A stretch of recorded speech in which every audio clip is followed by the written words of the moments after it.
Mr. Hopper, I am here. Mr. Campbell, Here. Mr. Harris, Present. Mr. Hoover, Here. Mr. Moan, Here. non-voting advisor, Mr. Alexander. The record will show he's absent. We have a quorum.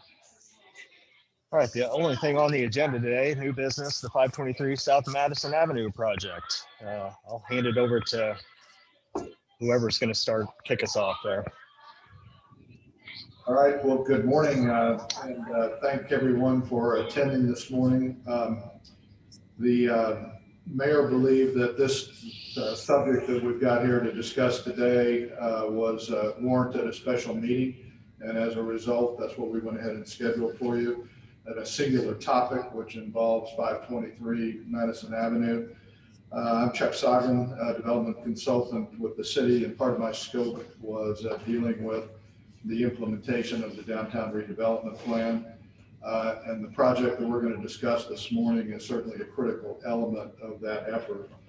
The city project team that is with us this morning includes Adam Stone, who has been involved from the beginning of this, Kevin Steinmetz with the mayor's office, Greg Wright is also on, and then Sam Hodson is here as legal counsel, and others from Taft. I know that Zach Klutz is also on this morning.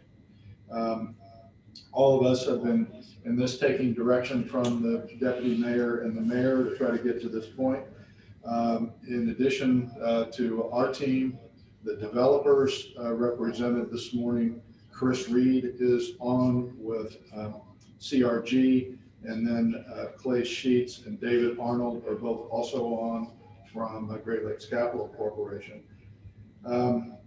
This has been mentioned before in other brief presentations that we've made, but as we have moved through this process, both Kevin Hoover as a representative and designee from the Redevelopment Commission, as well as Councilor Ezra Hill, have been involved in the developer presentations and in the selection process that we have gone through, and have attended all of the input sessions that we've had. So moving on to the agenda, the first page that you have in front of you here, we thought we'd go over briefly what the overall the configuration of the presentation is going to be. We'll be given a project overview, which is basically a physical and economic metric of the project. We'll go through the developer selection process briefly. The developers themselves will go through their bio and experience very briefly, although some of you have heard part of this before, and their images for the project, which is also important to understand. I'll talk briefly about a preliminary construction timeline, and then Adam is going to talk about the project agreement summary and our conclusions and recommendations. And at the end of this presentation, we will be requesting your favorable consideration to execute a project agreement once the final legal review is achieved, and allow us to proceed with the bond request at the EDC and then later at the Common Council. So by way of overview, what we have is a project that is about $83.5 million project that involves a public and private partnership. The site for this and part of the redevelopment project downtown has really been in planning since 2013, and we've discussed that on a couple of occasions. This particular project, we list here that there's approximately $1 million annual tax revenue, and this is really real estate only. We've not gotten into sort of the larger economic development strategy for sales tax and employment tax and all of that. And it's our best estimate that about $200,000 of additional taxes to the base will occur. The TIF proceeds will be used to finance a portion of the project, and Adam will speak more directly to that. And we've said that there's about a $20 million, again, real estate tax impact over 25 years or so. It is a $68 million investment by this development team, and that includes both debt and equity. We believe it's going to have nominal impact to existing ratepayers that are in the area. And we believe that this is going to continue to improve property values in the greater Greenwood area, and especially in the downtown area, which we've already seen that's coming into effect currently. This project does not have any impact to the general fund, and it represents about a 2.5-year construction timeline from start to finish. So looking now forward at the developer selection process, and this is certainly by way of review, since all of you have basically authorized those matters that we're going to discuss. But looking back at how we got to this point, this really started out in 2013 and was noted earlier by the creation of the Central TIF area. Planning then began during that time frame, and with the downtown development plan that was prepared by Rundell Ernstberger was created in 2016. And during that same time period, A&F traffic engineers completed a traffic analysis, which was really for a greater area, but also included looking at what this site might have to offer in terms of development potential, and making sure we had the streets and other mechanisms to be able to deal with any traffic that was generated. In 2017, after considerable discussion between the mayor and the school board, the middle school was acquired for $1.1 million. And during 2018 and 19, we did the demolition and stabilization of all things on that block except for the 1995 gymnasium that is now being converted into the field house that you have authorized us to go ahead and complete that work. In 2019, site planning was done specifically for this site, and the RFI, request for information from the developer, so that we would be looking for, was established. And you authorized us at about that same time to go ahead and do a market feasibility study that was done by SB Friedman and Associates. And the report on that came in at about the same time. That was a mechanism that allowed us to have a third party analyze what might be the possibilities on this site and whether we could be successful in attracting a developer for specific types of uses. During 2020, we had the actual release of the request for information from the developer, and we received 5 responses to that, and that was in January of January 31st, actually. And we did a review process. The group was put together, including Mr. Hill, as was mentioned before, Mr. Hoover. We interviewed the 5 developers, spent some time on deliberations, and moved our way through to a recommendation after a June and August timeline. And in September, sort of through December, we then met with CRG and Great Lakes Capital as the group that was to be selected and recommended to the group. And we basically got down to more brass tacks in terms of what their proposal was and whether we could fit that within the guidelines of what the Redevelopment Commission might have to offer in the way of support for the project. So just again, by way of history on this, because we do think it's important to kind of take a look back and make sure that we understand what had been going on up to that point. And basically, these are the items that you have already authorized us to proceed with, understanding that if we could demonstrate the commitment that the city and the Redevelopment Commission had to the greater downtown area, it would make it easier for developers to make a response, and it would make it more likely that they would want to do investment in the greater downtown area. So this looks back starting in 2017 when we did the Serena Square Park and the amphitheater project. After that, we did some small improvements to Main and Meridian Street, primarily from a traffic maintenance and traffic management standpoint. The third item up on the list was the Madison Avenue and Smith Valley Road roundabout, which was completed in 2018 and really is the southern anchor to the property that we're speaking about today. The Serena Way connection, which was a new east-west thoroughfare, which allowed connectivity really between Main Street and over onto Meridian Street or even onto Washington Street without basically cutting across Main Street, was also completed in 2018. And during that same time, we constructed a parking lot that was to be used by basically all the public uses that were going to be downtown, but primarily Old City Park. After that, we worked out an agreement with Our Lady of Greenwood to do a parking facility at that location. That is going to be large enough to deal with the parking overflow for the 523 site that we're speaking about, the field house as well. And then finally, we did the Old City Park renovation, which opened up in 2019.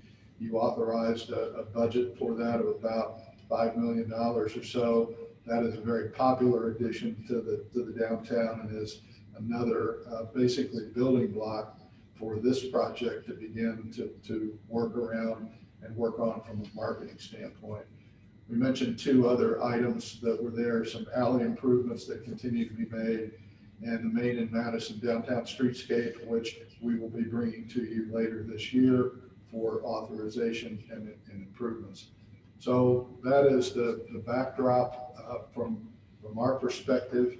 At this particular point, I'm going to turn this over to the developer team that we are recommending that the Redevelopment Commission consider for this project, and I'll let Chris or Clay take this at this point. Chris, you're next up on the slide, so you want to tee it off and I'll follow your lead? Yes, thanks, Chuck. Good morning, everybody. As some of you, I know this is lap 2, should be hearing hopefully the similar or same things. I want to start out by telling you a little bit about my organization, CRG. We started 28 years ago. This is my 28th year with a staff of nearly 200 employees. And we operate throughout the Midwest. We're in about 7 states on a day-to-day basis. Our primary office is in Carmel, satellite office in the western suburbs of Chicago, which we've been there for, I think, 12 years as of today. We currently, our organization, we act as a third-party contractor, but primarily we invest in deals that we're involved with, especially in what I call public-private partnerships and development deals. Our operations, we renovate approximately 3,000 to 4,000 units on an annualized basis. And then we build 800 to 1,000 new units annually. Completed projects are well north of $1 billion over my history. And to really move on to the public-private partnerships, you see a slide in front of you. Every one of those projects have a public-private component, and those are the primary ones that we've executed within recent years. Chuck and I have a history that we go back many, many years ago when we were a lot younger. We were involved in a lot of stuff in downtown Indianapolis in the early 2000s, such as the Athletic Club, Mill 9. I did the Bushern, and a lot of historic or adaptive reuse stuff in my earlier history. The last 7 years have been primarily suburban or urban infill projects, such as what you see on your screen. Those projects that you see up there, one of them was a joint venture with Great Lakes Capital, which is River Point West in Elkhart. We are on the last building currently and should be wrapping up sometime late summer on that project. Each one of these had unique public-private partnerships, all the way from tax TIF proceeds to tax abatement to even regional city dollars from the state of Indiana. River Point West and Post House were both recipients of the regional city dollars. Some of you are aware of that. But each one of those have been or are in construction.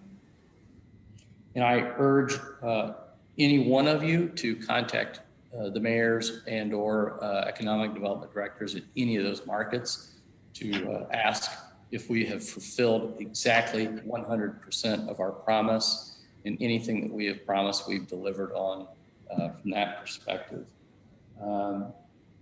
When it heads into the design, Chuck, I don't know if you want to wait till we get to some of the design features, but I'd be happy to answer any of that.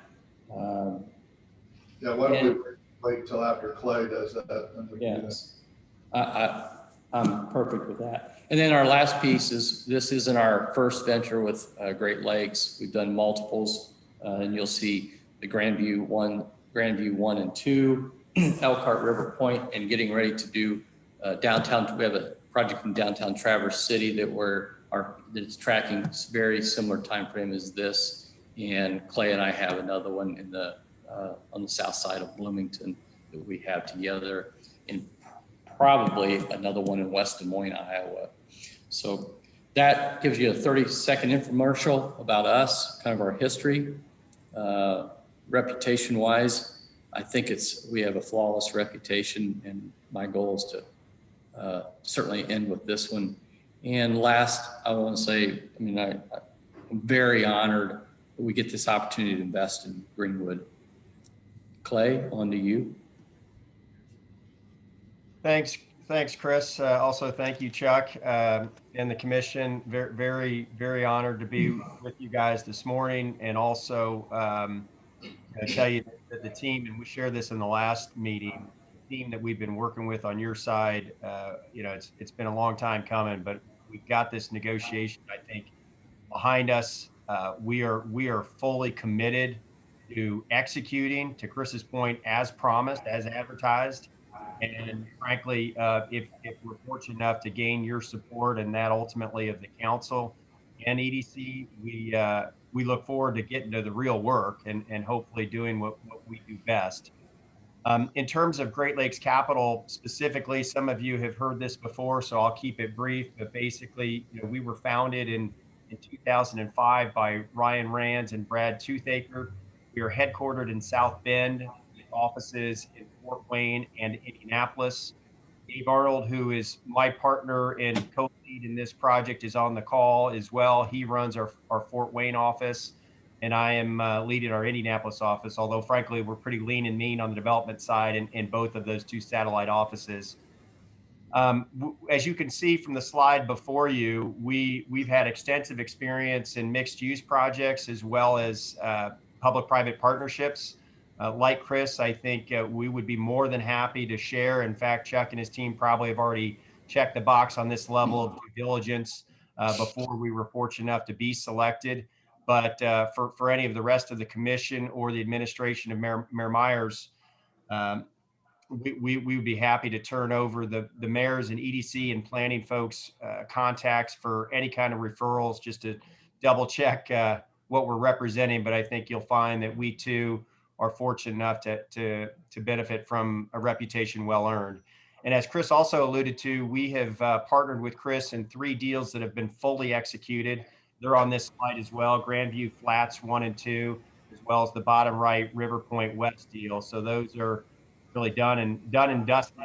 River Point still wrapping up construction, but it's largely complete.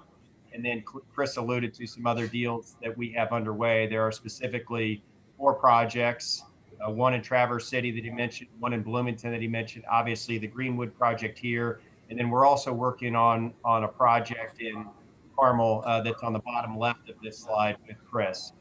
So I guess the punchline from this slide is that this is right in the middle of our wheelhouse, and we look forward to delivering what you're about to hear more about in terms of the overall specs of the site renderings. The last thing I would share with you is kind of just to close the loop in terms of GLC's contribution on the development side to this. Dave Arnold and I are fortunate enough to have a combined 60 years experience executing deals like this. So maybe with that, I'll turn it back over to you, Chris, if you want to speak to, I don't know, Chuck, you want to move into the renderings and kind of the overall architectural, or whether we want to talk site plan first? Yeah, if you guys could take the site plan and then go through your renderings, that'd be great. Okay, perfect. Then I'll go ahead and speak to the overall site plan and then turn it back to Chris. Big picture, as this site plan illustrates, we're looking at a total of 7 buildings that we would be responsible for building, plus the garage. Um, that those 7 buildings obviously represent 100% housing, and more specifically about 300, not about, but 357 units of housing, of which we've got 297 unit of for rent market rate rental units that are shown and that will be located in buildings B, E, F, and G. And then to the right of the slide, obviously to the north, in the northwest corner of the site, is building A. That's the condo unit that we're currently contemplating to be plus or minus 42 units of stack flat condos. Again, all for sale. Similarly, with respect to buildings C and D, to the north on the east end of the field house, those are 2 pods of townhomes, 3-story townhomes, a pod of 8 townhomes in building C, and building D is 10 townhomes. So all of that will be executed in phase 1, with the exception of building A, which, as you've seen in the project agreement, we are fully committed to marketing that, and hopefully, if we achieve the pre-leasing or pre-sales interest that we all hope and expect to get, then we'll be going vertical on that shortly after we get the balance of phase 1 largely done. From a parking perspective, we've got we believe, more than adequate parking, principally located in the parking garage to the immediate east of Building E, right along Meridian, as you can see, just south of Building D. And that will be plus or minus 353, 358 parking spaces, of which there are 80 spaces dedicated to the public. So the field house will benefit from that, as well as the parks and other utilizations that the city desires. And then obviously there's a bunch of parking. There's parking actually under buildings A, under building B, all the surface parking on site. The townhomes C and D each are double loaded side by side garages, so they will have their own dedicated parking plus a little drive immediately behind there. And then of course, all the street parking along Meridian and Madison. And then in addition to what the city has already got control of with Our Lady of Greenwood. So more than adequately parked. And that's kind of the site plan and the vision for the scope and scale of this project. I guess the only other thing I would touch on is the commercial piece was always very important to the city, and we believe to us too, to make sure that we've got some amenities and good activity that's live, work, play. And so there's 18,420 square feet of net rentable area scattered across buildings B, E, F, and G. The bulk of that is concentrated, all ground floor, and the bulk of that is concentrated in buildings F and G, with the hard corners the principal response or the primary areas. And the reason we did that is, as you guys have probably seen and read about, there's even pre-COVID, there was a lot of public-private, there have been a number of public-private partnerships where the entirety of the ground floor was made retail. And then a lot of that inline space sits dead.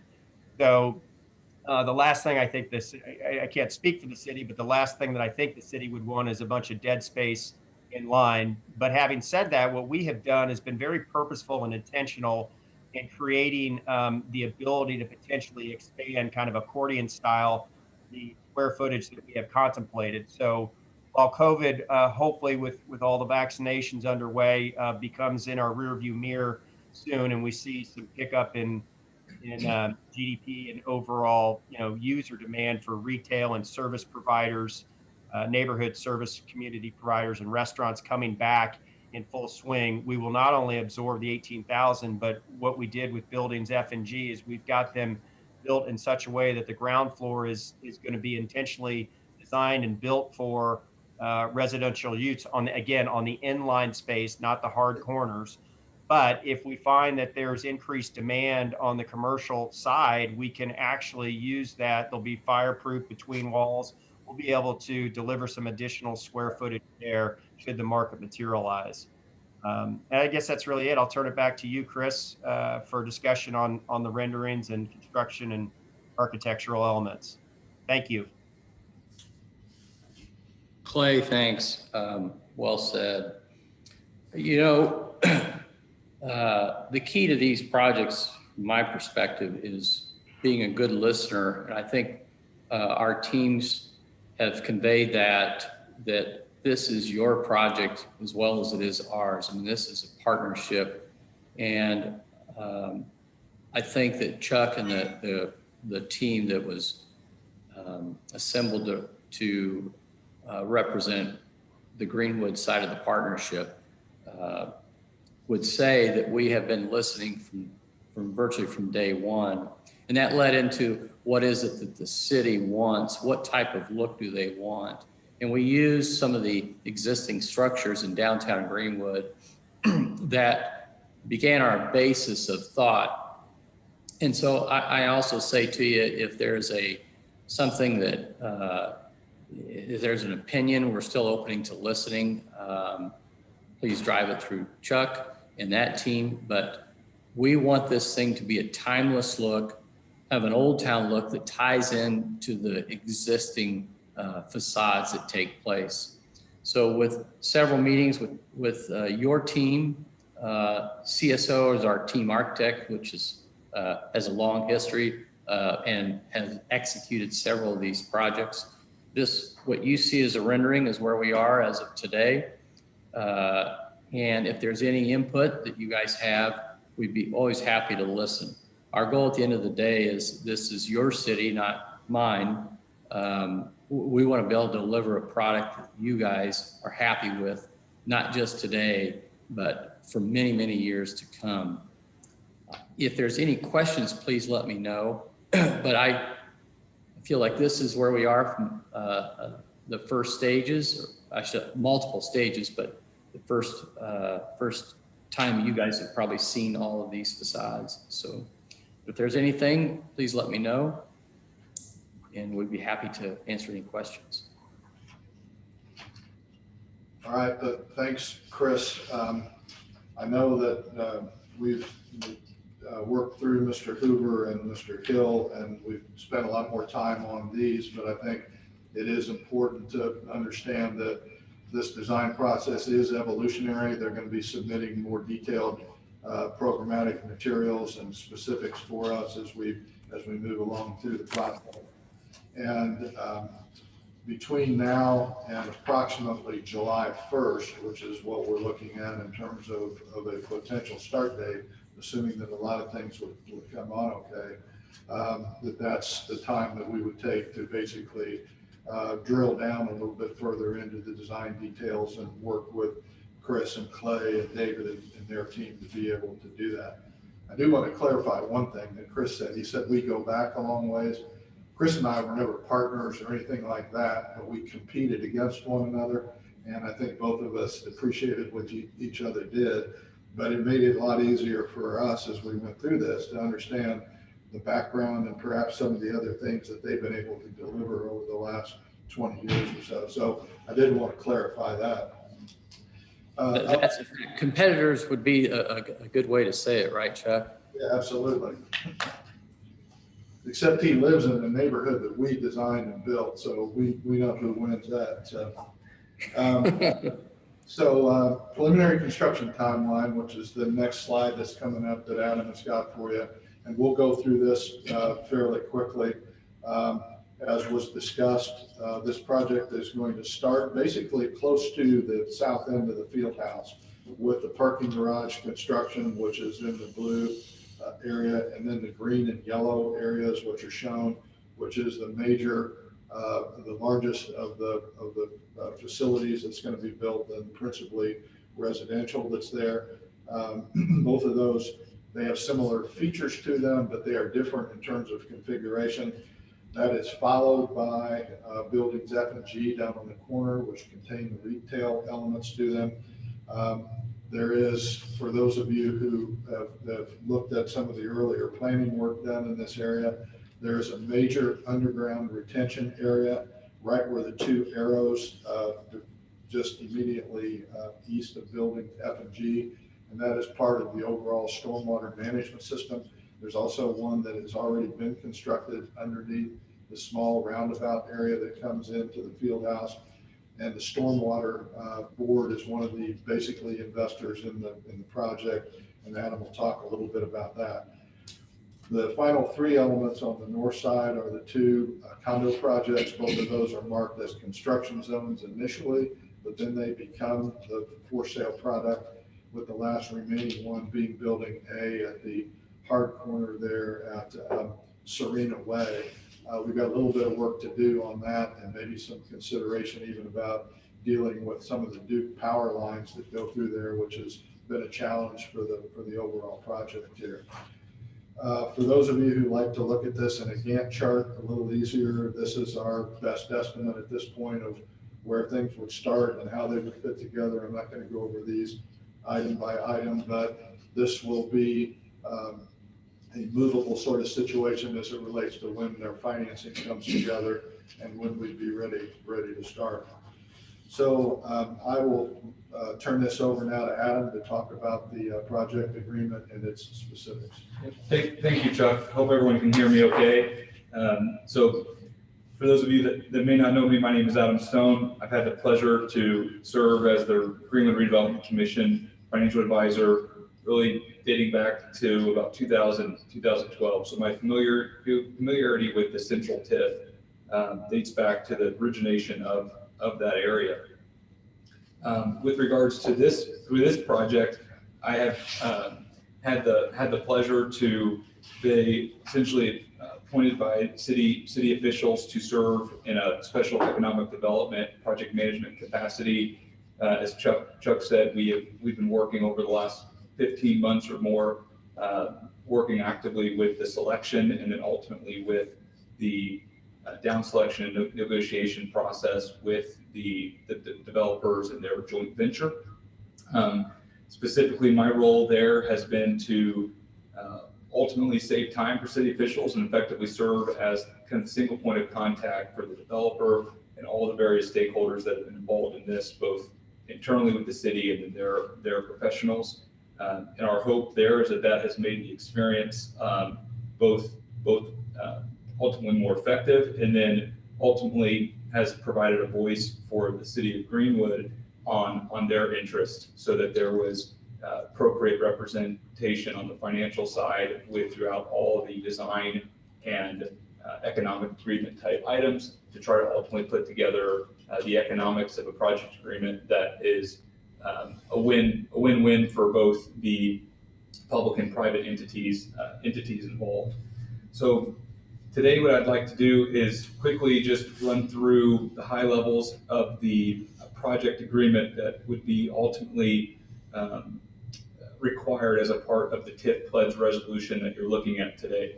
So at the highest level, the existing land is within the central expansion TIF. It comprises of 2 full parcels and 2 fractional parcels that ultimately would become the backdrop, if you will, for the developer parcels. There's quite a bit going on here graphically. So as we were planning for today's presentation, we wanted to first start with a visual and then work backwards from that. So this is the same site plan that Clay mentioned a moment ago. And ultimately, there's a few things here that I'd like to point out. You see the streetscape improvements down Madison Avenue and then along the Meridian Street. Those would be all of the improvements that would be made in those roadway sections between Serena Way and the Smith Valley roundabout. The other aspects that you'll see, those blue dotted lines, if you will, there's 2 new contemplated public streets that would work east to west connection through the site that ultimately be long-term city assets. Additionally, you'll see that the parking garage structure is boxed in as well. That is intended to be a city-owned asset controlled by the city long-term. And then you'll also see sections carved out for the field house parking, the roundabout access, as well as on the north side of the field house, the plaza space that would be a future park amenity or venue space that would be provided. So in general, the boundaries of the site to the north would be Serena Way, to the east would be Meridian between Serena and Smith Valley. Southern obviously would be the roundabout, Smith Valley Road, and then to the west would be Madison Avenue section between Serena Way and Smith Valley Road. One other aspect of the approximate 19 acres that these current 4 parcels within those boundaries respond to, approximately about 30% or more of that acreage would actually be retained in city ownership. So when you adjust for the roadways, the easements, the parking garage, and all the field house and field house plaza space, we just wanted to make sure that to be clear that that's going to stay in the public ownership and interest. And ultimately, then it would be those net parcels that would be subplatted that would ultimately create the developer parcels that would be owned and ultimately generate the TIF increment based on the proposed assessed value and level of investment.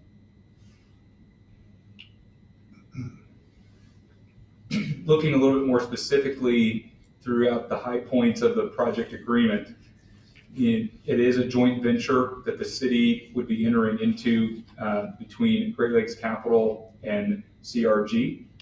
That entity is listed there. It's 523 Madison GP LLC.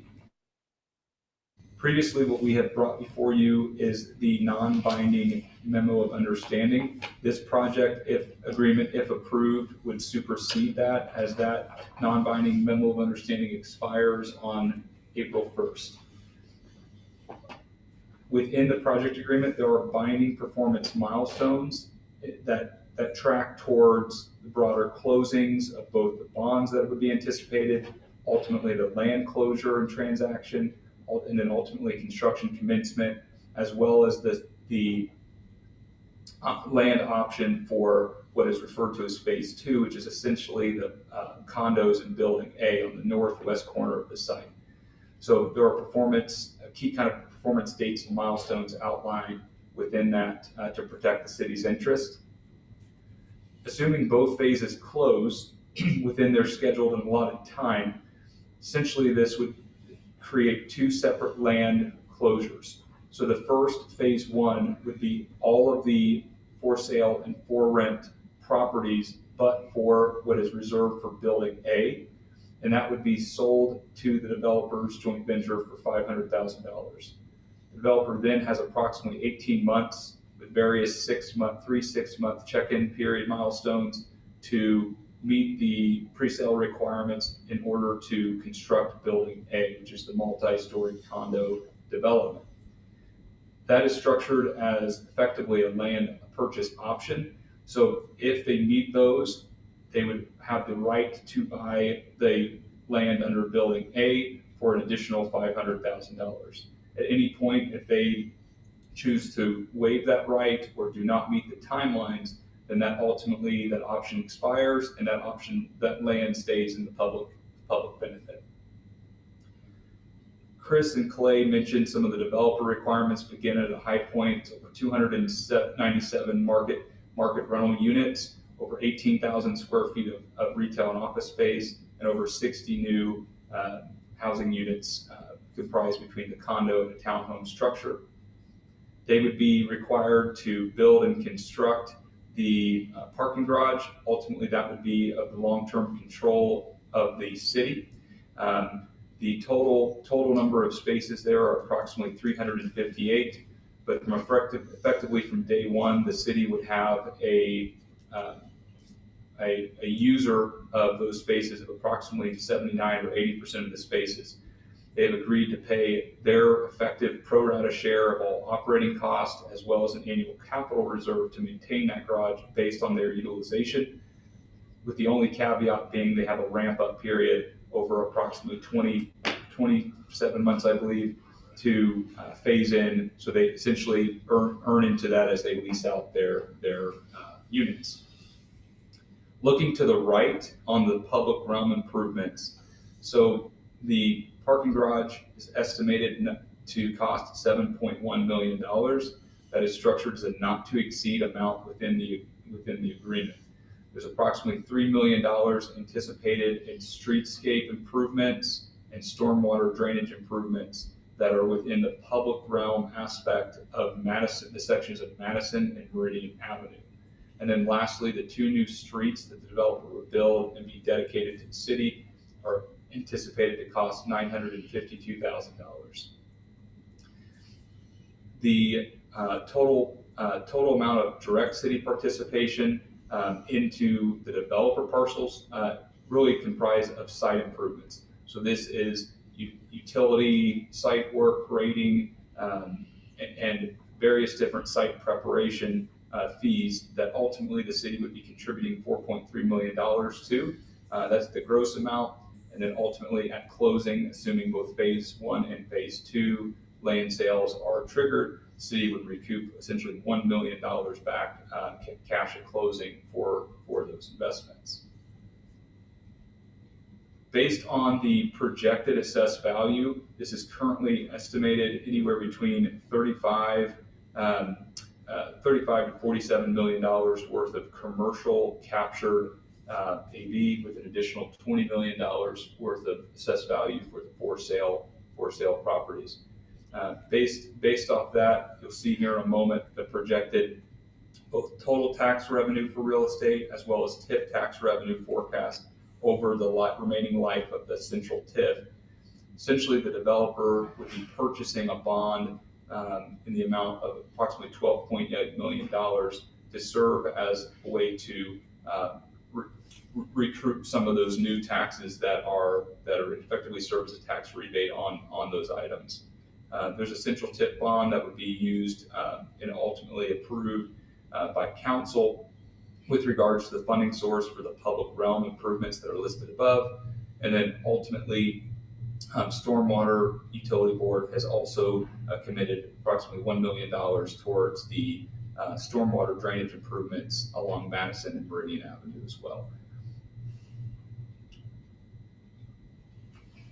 So the current project economics, the total public-private partnership is currently estimated at $83.5 million. You can see the breakdown between the developers' cost categories as well as the cities. And then in the 3 columns to the right of the estimates, you can see the allocation of that cost. So the developer is investing over $68.1 million into downtown within this agreement. The direct city financial participation within their project area is $4.3 million, and for the adjustment for the land purchase, and then the public infrastructure improvements that are purely benefit to the city long term are estimated at just over $11,066,000.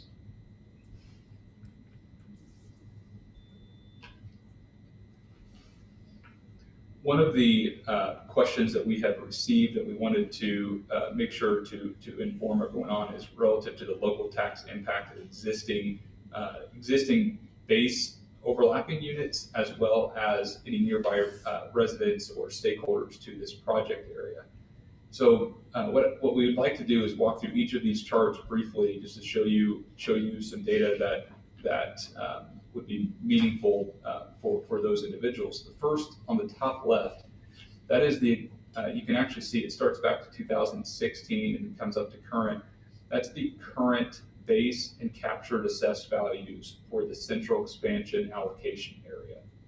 And then starting in 2023 on, we've added into that the anticipated assessed values from this project. And what you'll see is actually an increase to the base as well as the forecasted captured TIF. So the base is going up because there's $20 million worth of new for sale housing that the developer is required to build and has the option on building A. Ultimately, there is no TIF collection on that. There is no abatement on any of those. Those are all immediately going to be taxable for all of the base taxing units. So for the city of Greenwood, for its essential services and public safety, for the library, and in the school district, ultimately they will benefit from those new assessed value effectively day one. going forward, the captured portion is all of the for rent in the office. So that would be what would be made available and captured within the central expansion TIF, and then ultimately able to be used to repay the bond proceeds as it relates to the project agreement. The top right chart is actually looking at housing for the 46142 zip code. So this is actually recent poll of Zillow housing data. You can see that really the central TIF was created in 2013. A lot of investments, as Chuck had mentioned, from the City of Greenwood and Redevelopment Commission have been made over the last few years, and it's made a pretty noticeable increase to the trend line with regards to the growth in residential values. It's actually anticipated to increase an additional 6.9% this year as well, according to their data science team. Lastly, the bottom middle chart is, in this case, the top two are looking at really captured kind of commercial assessed values, and then the top right is looking at residential values. In both cases, these values are increasing at a fairly high rate for governmental standards. Within the state of Indiana, the way that the tax rates are actually computed is it's a calculation of the certified levies that these taxing units can charge divided by the taxable assessment values. So as the net values are increasing at a higher rate than the state allows the growth quotients to be for budgetary levies, ultimately what you see is a tax rate going down. So, and that's exactly the case. So the red and blue combined are the current central TIF's total taxing district rate. It's actually been steadily decreasing. And then we look at both the blue, which is the city municipal tax, or red, which is the aggregate of all of the other taxing districts that make up this area. Both actually have been trending down. And our understanding of that largely is one, budget discipline, that these entities have kept the overall levy request fairly low. And then secondly, projects like this that have increased the tax base or increased the assessed value have ultimately had a positive impact on the tax rate.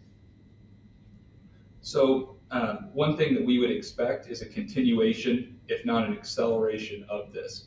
So certainly there is, with regards to these public-private partnerships, you try to solve for the lowest dollar of public participation that's required to make the deal fundable ultimately for the greater possibility of the deal.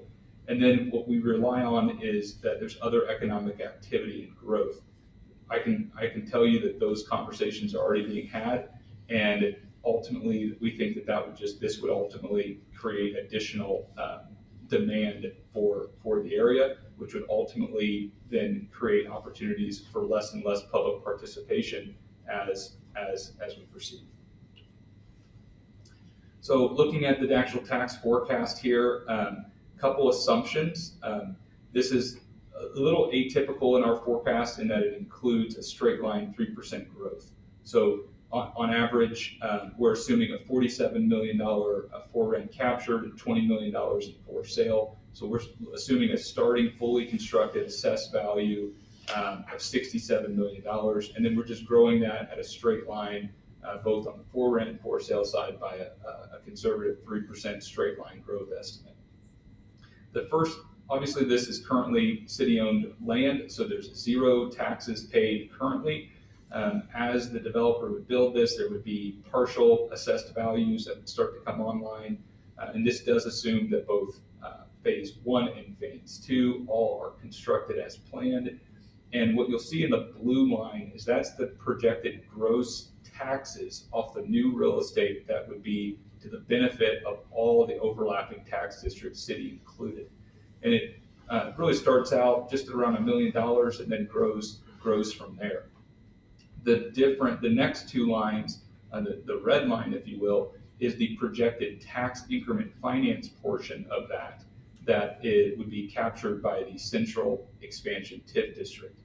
The orange yellowish type line is the debt amortization of that tax increment finance that has been sized to ultimately be the developer purchased bond equivalent in the project agreement.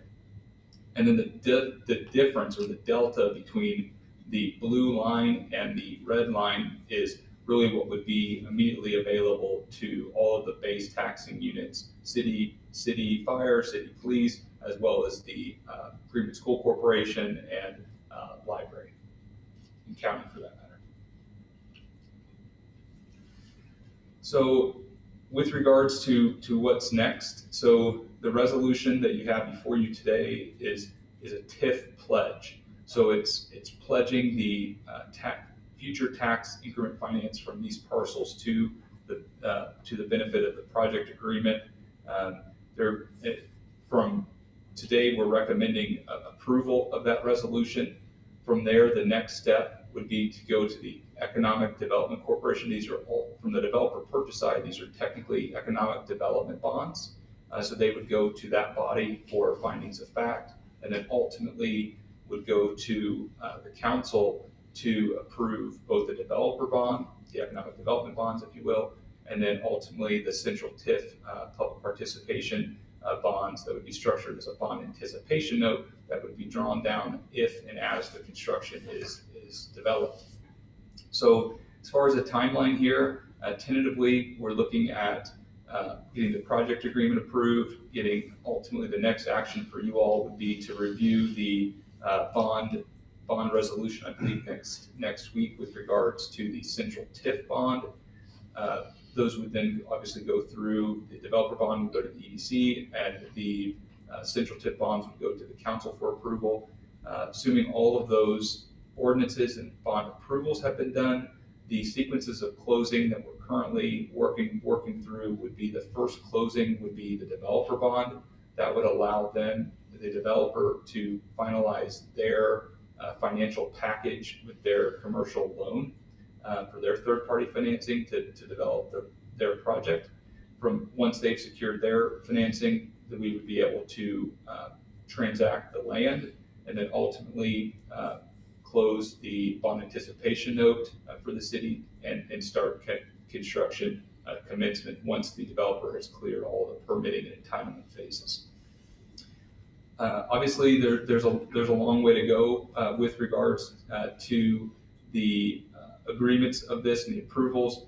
The redevelopment action today and the project agreement is obviously a major step, and we also just in full transparency want to disclose that there's it's kind of a dynamic environment with regards to the market risk and commodity pricing, and obviously just what the ultimately the marketability of some of the aspects. So we're certainly working through those, and we're all focused on trying to execute and keep the agreement on track. So with that, I will turn it over to Chuck to close and make final recommendations. Yeah, we're right at our hour that we promised on the presentation, and I know you're glad we're probably at the last slide, but as Adam went through in that summary page, there's a lot to think about in there, but we believe strongly that the project meets the goals of the master plan, and it does account for sort of changing market dynamics. This is a really good example of reusing underutilized property, and this is a quality development that can take its place. It does leverage the public participation. We tried to get the best possible transaction we could. There was a solid investment for the RDC and the council, but still left the chance for the developer to be able to get a good return on their risk, which is substantial in this project. And at this point, as Adam noted, we have reached significant term agreements, but there are market and execution risks that we've got, but we think we can be equal to the task on those. And we are requesting, as Adam noted, that the approval of our ability to enter into the project agreement and then proceed with the bond approvals to the EDC and the Common Council. We and the developers would be pleased with questions that you might have.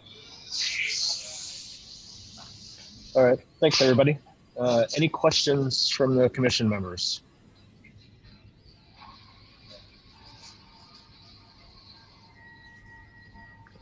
I'll give you a second to try to unmute yourself. I know most of us have probably heard this. I think this is the third time. So I'm not sure we have any questions, but give you a second to try to unmute.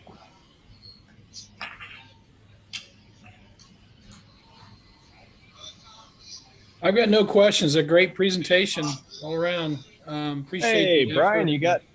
you got it working. We see your face. All right, awesome. Yeah, I knew you didn't want to miss my face for sure. But yeah, Right. no, great presentation all the way around. Appreciate the detail. Being a banker, I kind of like to see the detail. So I appreciate the work that went into that. Adam, great presentation, and really to the entire team, appreciate the effort. Yeah, I appreciate Adam. You sending us those documents. I don't know, 2 days ago, maybe. One that I found interesting that I hadn't really thought about were the park impact fees and the sewer hookups and those things that would also be coming to the city. So that was no small chunk of change if everything works out. So that's good too. That was good to know. Any other questions or comments from the commission members? All right. Do we need the project agreement first and then bond resolution? Is that how we're doing this? Well, actually, I'll step in just a moment if you don't mind.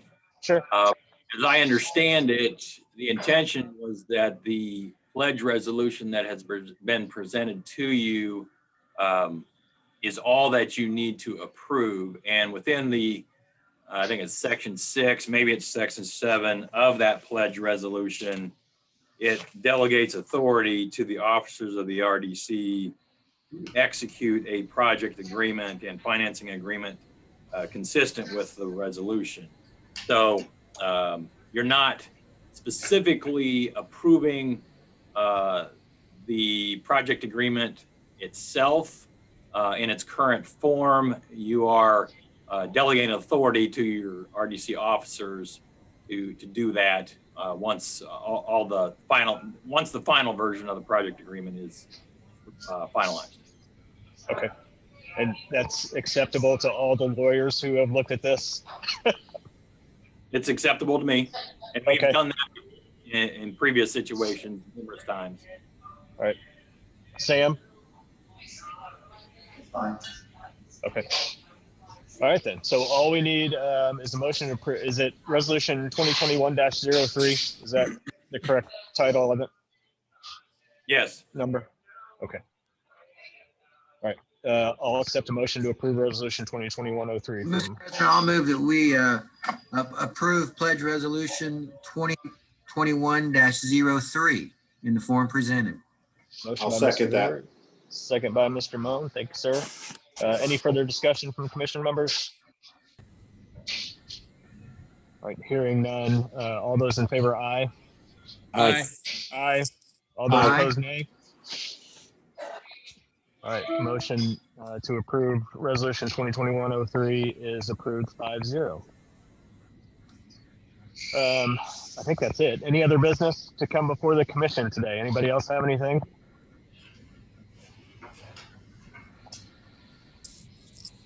Mr. President, if I may, real quick, Sure, Mr. Mayor.